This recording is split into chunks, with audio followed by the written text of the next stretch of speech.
первый в мире космический корабль-спутник «Восток» с человеком на борту.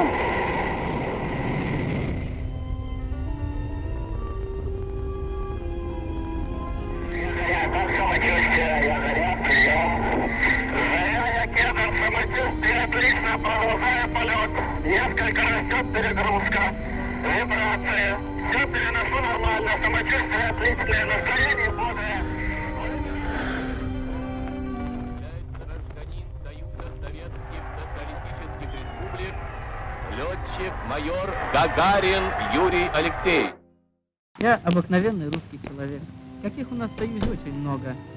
Такой же, как десятки и сотни тысяч советских юношей и девушек.